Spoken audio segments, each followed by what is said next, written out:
चार भाइयों में सबसे छोटी बहन आशा सबकी लाडली दिन भर चहकती रहती थी चिड़ियों की तरह और बड़े भाइयों से अपनी बातें मनवाती रहती थी। अपने माँ पापा आकाश और राधा जी की वह जान ही थी।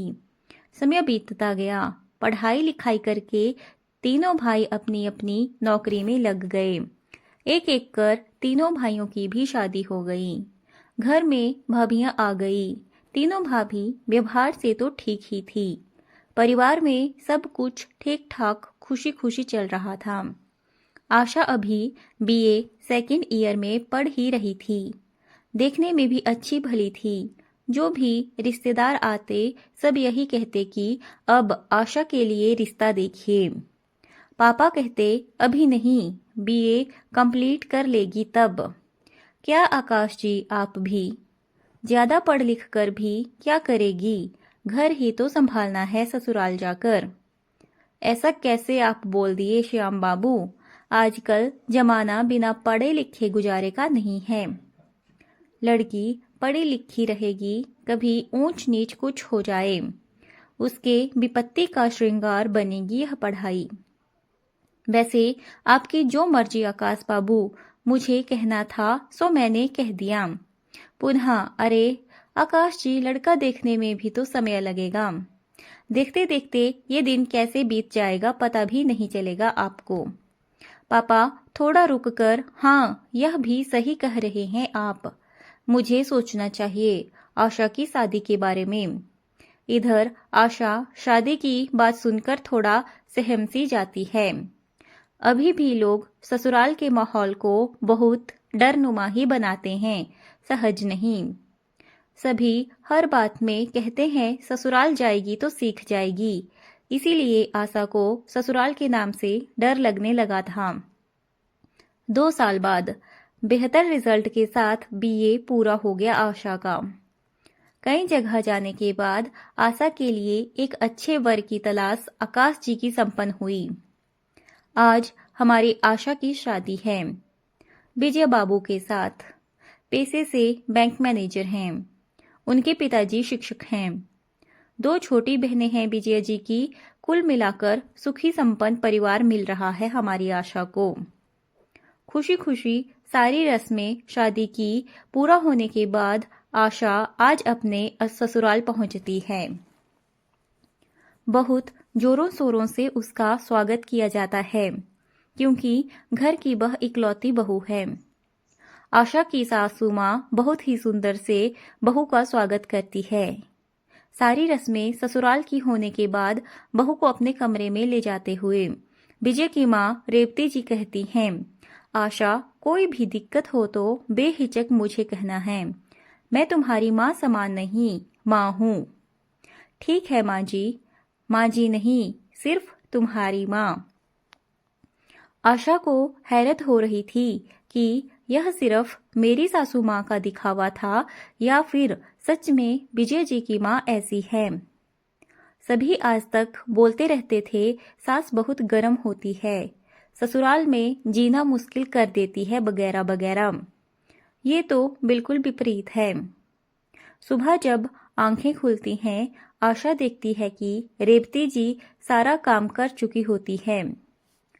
आशा पहले तुम स्नान करके पूजा कर लो, फिर सभी साथ में नाश्ता करेंगे।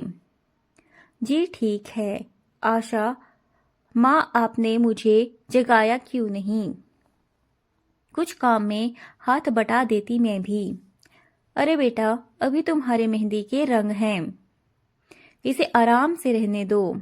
ये रंग जितना लंबा चलेगा तुम लोगों का जीवन उतना ही सुखी रहेगा। मैं हूं ना अभी, और कौन सा कहती हूँ कि तुमको नहीं करना है। मेरे बुढ़ापे का सहारा तुम ही तो बनोगी। 2-4 दिन इसी तरह बीत गए। आशा, मुझे मम्मी के यहाँ जाना है। कोई बात नहीं, रेवती जी ने कहा। विजय, आशा को जाओ मम्मी के यहाँ से घुमा लाओ। ठीक है माँ। जब आशा अपनी मम्मी के यहाँ जाती तो 1 सप्ताह 2 सप्ताह तक रुक जाती। यह बातें उसके ससुर जी को अच्छी नहीं लगती। हमेशा कहते हैं कि आप बहू को सिर चढ़ा दिए हैं। बेटी कहकर शादी के बाद इतना कोई मायके जाता है क्या? रेवती जी कहती है कि अभी बच्ची है, ना समझ है। जब बाल बच्चे होंगे तो खुद ही जिम्मेदारी का एहसास होगा। थोड़े दिन में समझदारी आ जाएगी कि ससुराल ही अपना उसका घर है। अभी तो मैं हूं ना, घर देखने के लिए बच्ची है, जाने दीजिए। धीरे धीरे समय अपनी गति से बीत गया। 5 साल बाद 2 बच्चे की मां बन गई आशा, लेकिन फिर भी उसकी आदत नहीं छूटी मायके जाने वाली। जब मन हो तब कोई बहाना बनाकर मायके चली जाती। बच्चों को अपनी माँ यानी रेवती जी पर छोड़ देती निश्चिंत।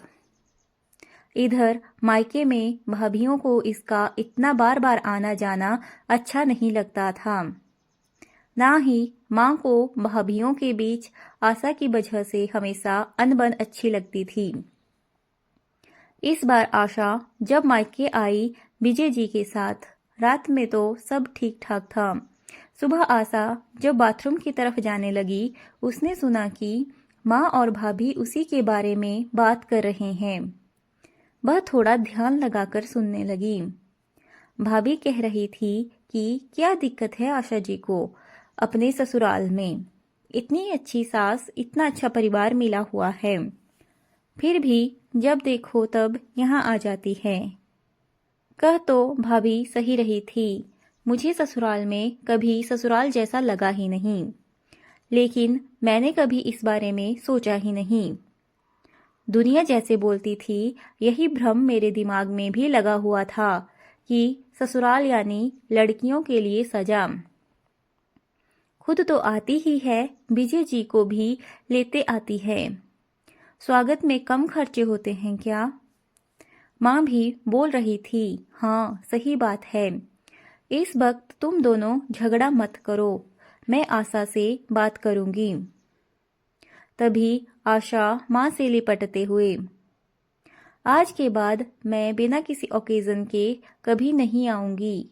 यह मेरा फैसला है, यही सही है माँ। आशा की आंखों से आंसू जैसे रुकने का नाम ही नहीं ले रहे थे। नम आंखों से ही तुरंत वह विजय जी के साथ अपने ससुराल पहुंच जाती है। रेवती से लिपटकर फूट फूट कर रोने लगती है और कहती है, मेरा मायका छूट गया दहलीज के उस पार। रेवती जी, अरे पगली, तुम्हारा दूजा मायका हमेशा तुम्हारा इंतजार कर रहा है। अपने घर को रोशन करो, यही तुम्हारा असली मायका है। माँ ने कहा, हाँ माँ, मैं हमेशा के लिए अपने मायके लौट आई। हंसते हुए आशा कहती है।